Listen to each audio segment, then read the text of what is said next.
everyone, welcome back to my channel English Spoken Club 13। आज इस video में ये चर्चा करेंगे कि हम क्यों अपने लाख कोशिशों के बाद भी इंग्लिश नहीं बोल पाते हैं, और ये भी कि किसी भी काम को करने के पहले हमें काम के कारण को जानना क्यों ज़रूरी है। So without any delay let's get start.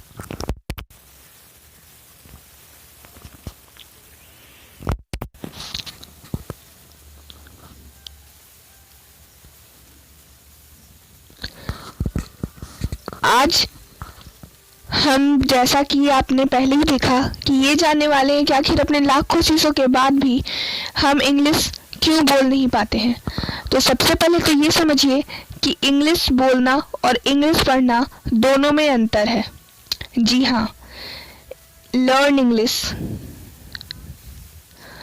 और स्पीक इंग्लिश, इन दोनों में काफ़ी डिफरेंस है। लर्न इंग्लिश में हम इंग्लिश लर्न करते हैं, यानी कि इंग्लिश को पढ़ते हैं, जैसे कि इंग्लिश में parts of speech, grammar rules etcetera जो भी आप पढ़ते हो।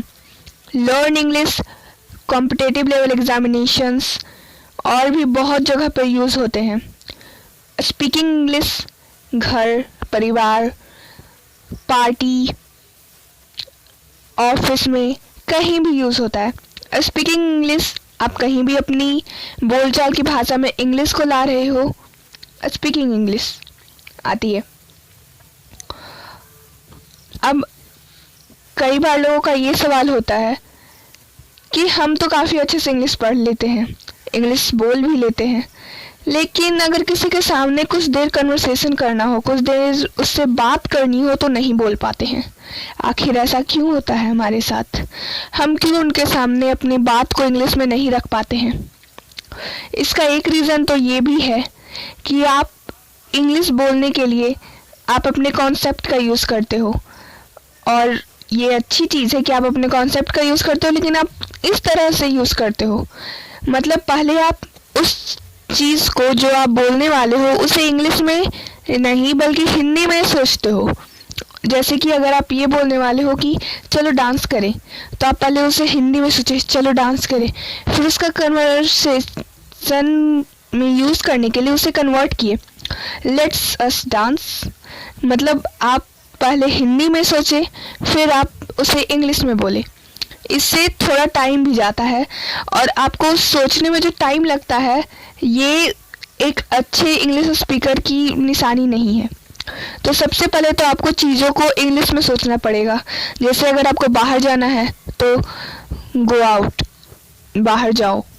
मतलब आप जो बोल रहे हो, जैसे कि आपको अंदर आने के लिए पूछना है, तो आप ये नहीं सोचो ना कि क्या मैं अंदर आ जाऊं, मैं आई कम इन। आप डायरेक्ट यही यूज़ करना, मैं आई कम इन। मतलब आप सोचना ही इंग्लिश में। तो जब आप सोचोगे ही इंग्लिश में तो आपकी स्पीकिंग बिल्कुल बिल्कुल हाई लेवल पे जाएगी। अब इसे और किस तरह से, ऐसा रीज़न है जो हम नहीं बोल पाते हैं। जैसे कि जो इंग्लिश के कुछ कुछ टीचर्स को भी आपने देखा होगा, वो इंग्लिश अच्छे से पढ़ा लेते हैं, लेकिन फिर भी इंग्लिश बोल नहीं पाते उतने अच्छे से, उतनी फ्लुएंटली जितनी विदेशी लोग बोल लेते हैं। अब विदेशी लोग इंग्लिश अच्छे से बोल ज़रूर लेते हैं, लेकिन उनकी लर्न इंग्लिश बिल्कुल ख़राब होती है। वो उनकी स्पीकिंग इंग्लिश काफ़ी अच्छी होती है, लेकिन लर्न इंग्लिश बिल्कुल डाउन होती है। और हमारे यहाँ लर्न इंग्लिश हाई है, लेकिन स्पीकिंग इंग्लिश डाउन है। इसका रीज़न है प्रैक्टिस। वो लोग अपनी चीज़ों को इंग्लिश में ही यूज़ करते हैं। जैसा कि मैंने कहा कि आप थाउट ही करो इंग्लिश में, वो लोग थाउट ही करते हैं इंग्लिश में, इसलिए उनकी स्पीकिंग इंग्लिश काफ़ी बेजोड़ है। और आप थाउट नहीं करते हो, इसलिए आपकी स्पीकिंग इंग्लिश काफ़ी डाउन है। तो आप सोचो इंग्लिश में, तो आप काफ़ी अच्छे से इंग्लिश को बोल पाओगे। और किसी भी चीज़ को करने के लिए उसका रीज़न जानना क्यों ज़रूरी है? तो इसका रीज़न यही है कि जब आप किसी चीज़ को करने का रीज़न जान लेते हो, तो आप उसके लिए डेडिकेटेड हो जाते हो।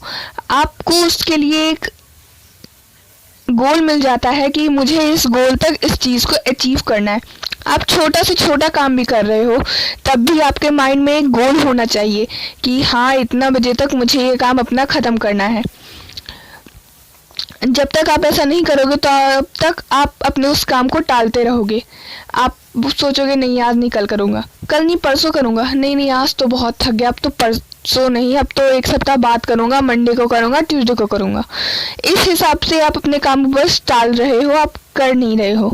लेकिन अगर आपको अपने काम को अच्छे से करना है तो इसके लिए आपको अपना एक गोल सेट करना होगा। गोल सेट करने के लिए आपको अपना रीज़न जानना होगा कि उस काम को करने का रीज़न क्या है, फ़ायदा क्या है, नुकसान क्या है, नहीं करने पे मुझसे क्या हो सकता है, क्या नहीं हो सकता है, सब कुछ आपको जानना पड़ेगा। जैसे अगर आप पढ़ाई भी कर रहे हो तो आप एक डेडिकेशन के साथ करो ना, कि मुझे इस महीने के अंतिम तक अपने मैथ बुक का, इंग्लिश बुक का, साइंस बुक का इतना पार्ट ख़त्म करना है, मुझे इतना रिवीजन करना है। और उसके लिए आप अपना डेली बेसिस सेट करो कि मुझे 1 घंटा ये पढ़ना है, 1 घंटा वो पढ़ना है। और ये नहीं कि मुझे टाइम ये से ये पढ़ना है। आप किस तरीके से कैसे पढ़ा जाए इसके लिए वीडियोस भी है। और अगर चाहते हो कि हम आपके लिए वीडियोस लाए तो एक कमेंट बॉक्स में ज़रूर लिख दीजिएगा कि आप शेड्यूल टाइमिंग के लिए भी एक वीडियो अपलोड करें, हम उसके लिए भी आपके लिए वीडियो लेकर आएंगे। और साथ ही अगर आपको किसी भी टॉपिक से रिलेटेड वीडियो चाहिए तो आप उसके लिए हमारे कमेंट सेक्शन में जाकर कमेंट कर सकते हैं, हम ज़रूर आपके कमेंट पे एक्शन लेंगे। अब बात करते हैं कि आखिर किस तरह से हम अपना गोल का पॉइंट सेट करें। तो वो आप अपने फ्री टाइम के अकॉर्डिंग कीजिए। जैसे कि अगर आपका फ्री टाइम 4 से 6 है तो आप 4 से 6 के बीच में ही वो सेट कीजिए जो आपके लिए सबसे ज़्यादा ज़रूरी है। जैसे कि अभी एग्ज़ाम्स चल रहे हैं, मंथली एग्ज़ाम्स, बिहार बोर्ड में अभी मंथली एग्ज़ाम सेक्शंस अनाउंसमेंट हुई है सरकार की तरफ से कि मंथली एग्ज़ाम होगा। तो आप मंथली एग्ज़ाम प्रिपरेशन कर रहे हो तो उसके लिए आपको पढ़ना है। तो आप नॉर्मली अपने फ्री टाइम को लो और उसके अकॉर्डिंग सेट कर लो कि 1 घंटा ये पढ़ना है, तो दिन में कोई भी 1 घंटा जब भी टाइम मिला, जब भी मन किया कि ये पढ़ लिया तो ये पढ़ लिया। इस तरीके से जब आपको रीज़न पता होगा उस चीज़ का तो आप उस चीज़ को करने के लिए डेडिकेटेड हो जाओगे कि मुझे इस गोल को इतने दिन तक अचीव करना है। और हाँ, ये भी कि आप अपने एकदम बड़े गोल एक बार में सेट मत कर लो कि हाँ अभी 1 ही तारीख है, मतलब आज 1 अक्टूबर है, 2 अक्टूबर है और मैंने 30 अक्टूबर तक का गोल सेट कर लिया कि मुझे साइंस के 5 चैप्टर ख़त्म करने हैं। और मैंने ये सेट ही नहीं किया कि मैं दिन में मतलब एक दिन में कैसे पढ़ूंगा। तो आज का 1 दिन बीत गया, नहीं आज मन नहीं कर रहा है, अब कल पढ़ूंगा, कल का भी दिन बीत गया। इस तरीके से करते करते आपने 20 दिन बिता लिए। अब 10 दिन में आप एकदम जैसे तैसे 5 चैप्टर ख़त्म करने में बेजोड़ रहोगे। इससे आप उस 5 चैप्टर पे जितना कंसंट्रेशन कर सकते थे उतना आपने किया नहीं है, बल्कि आपने उसके मुकाबले बहुत कम किया है। तो ये आपका एक नुकसान है। अगर आप ये सब सोचकर 1 दिन का बनाते हो तो इस तरीके से गोल अचीव कर सकते हो। यही है लर्न इंग्लिश और स्पीकिंग इंग्लिश। अगर आप स्पीकिंग इंग्लिश सीखना चाहते हो तो आप इसके लिए पर डे गोल सेट करो। मतलब आप सोच लो कि 1 घंटा मुझे मिरर के सामने इस चीज़ की प्रैक्टिस करनी है। 1 घंटा, आधा घंटा, आपको जब भी टाइम मिलता है आप तब इस चीज़ की प्रैक्टिस कर सकते हो। इसके अकॉर्डिंग अपने आप को बिल्ड कर सकते हो।